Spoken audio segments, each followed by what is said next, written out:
Esto lo pagas tú. Pagas tú cuando las ganaderías de lidia están subvencionadas con más de 500 millones de euros de dinero público al año en España. Pagas tú cuando el Ayuntamiento de Madrid invierte 1 millón de euros a la Escuela del Batán para que niños aprendan a torturar becerros, o cuando entre Díaz Ayuso y Almeida destinan más de 9 millones de euros a la tauromaquia.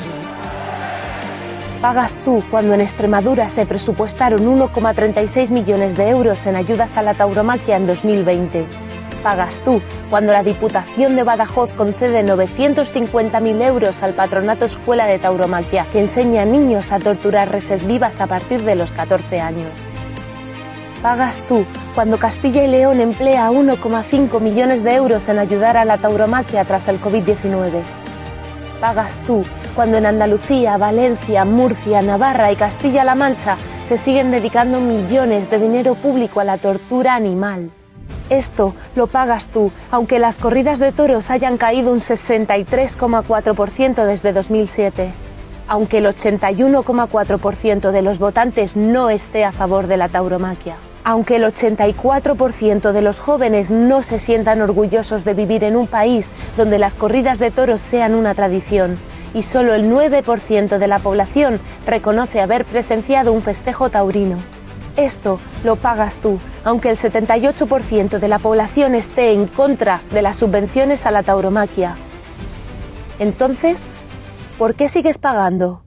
Quizá por las conexiones entre el mundo del toro y la política más corrupta. Quizá porque el expresidente popular de la Diputación de Castellón, Carlos Fabra, condenado a prisión por tráfico de influencias y cohecho, obligó a diversos ayuntamientos a comprar entradas para corridas de toros.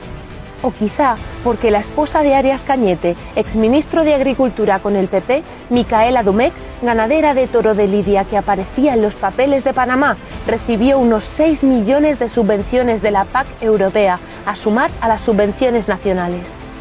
Estos tan solo son 2 ejemplos de una lista interminable.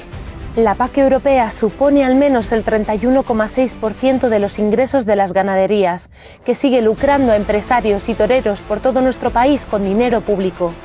¿Vas a seguir pagando esto? En un país sumido en una crisis social, ambiental y económica, en plena pandemia, con déficit en la atención primaria, donde muchas pymes siguen esperando ayudas, donde ya hay 4 millones de parados y donde el verdadero sector cultural agoniza. ¿Vas a seguir pagando esto? Aunque no los únicos, Vox, Partido Popular y Ciudadanos siguen siendo los partidos que más apuestan por seguir manteniendo las ayudas a la tauromaquia. Solo tú puedes elegir.